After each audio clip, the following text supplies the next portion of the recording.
तमाम प्रयासों के बावजूद दुनिया में भूख आज भी बड़ी समस्या बनी हुई है। भारत जैसे विकासशील देशों में ये समस्या और बढ़ती जा रही है। दुनिया के भुखमरी सूचकांक की माने तो भारत में भुखमरी की समस्या और तेजी से बढ़ रही है। दावा किया गया है कि भारत में पाकिस्तान और बांग्लादेश से भी ज्यादा भुखमरी है। ग्लोबल हंगर इंडेक्स 2023 की लिस्ट में नेपाल और श्रीलंका भी भारत से काफी ऊपर है। लेकिन ऐसा हुआ कैसे? क्यों भारत से कमजोर और आर्थिक रूप से कमजोर देश भी इस लिस्ट में ऊपर हैं? क्यों भारत सरकार इस भुखमरी सूचकांक की रेटिंग्स को मानने से इनकार कर रही है?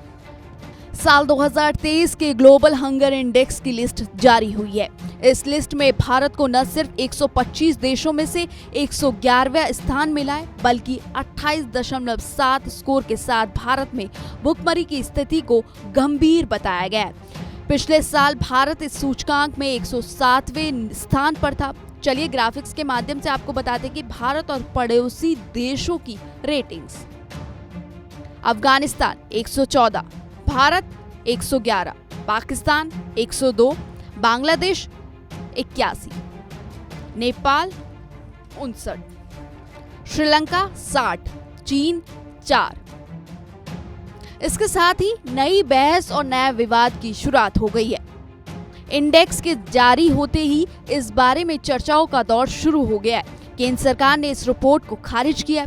सरकार ने हंगर इंडेक्स में रैंकिंग मापने के तरीके को गलत बताया।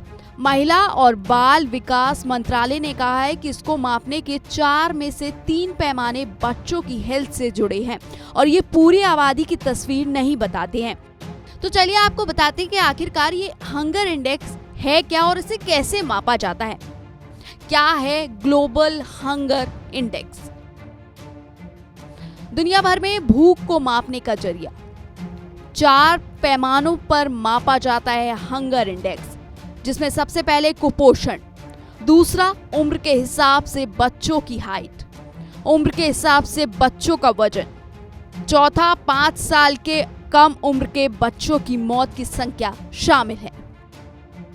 भारत की चिंता या आपत्ति इसलिए भी तुरंत आई क्योंकि श्रीलंका, पाकिस्तान, नेपाल जैसे गरीब देश भी इस रिपोर्ट में हमसे आगे हैं।